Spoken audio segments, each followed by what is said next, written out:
The 2022 Boston Marathon is back. Just 6 months after the 2021 Boston Marathon was held in the fall, the 26-mile race returns to Patriots Day in April for the first time since 2019.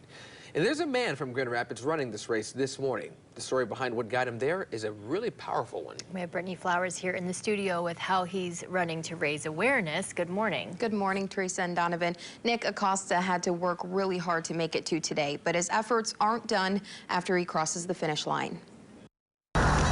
We all have things that motivate us, push us to be better. You just do a little bit every day. And that's how I got to the part of being in shape to even run a marathon, was by doing a little bit every single day.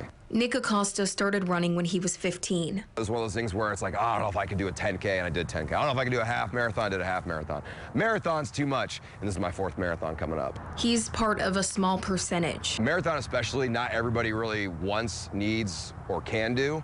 Only 1 million people worldwide at any given year can do a marathon. 1 million out of 8 billions, not many. An even smaller number can say they've run the Boston Marathon, but after today, Nick will be one of them.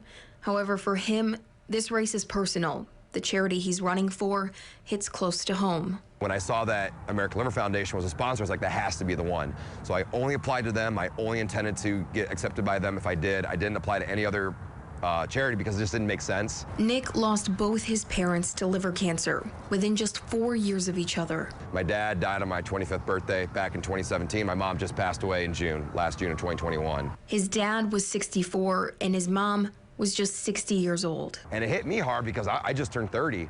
So I just realized, you know, I could be in my midlife crisis right now, which is weird to say at 30 years old. He's trying his best to experience as much as possible, still working through the grief, but knowing his efforts will bring honor to his parents. I try to do things in their memory, and running the Boston Marathon, raising money for ALF is one of them. If nobody else has to deal with it like I did, then that's kind of a win for all of us, I guess.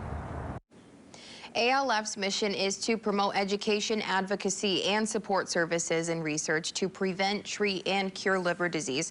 Acosta had to raise a total of $7,500 for the foundation in order to run the race. He met that goal, but he made a personal pledge to raise $10,000. His campaign will be up until April 30th. You can find a link to that on our website, woodtv.com. In studio this morning, Brittany Flowers, News 8. Thanks for sharing that, Brittany.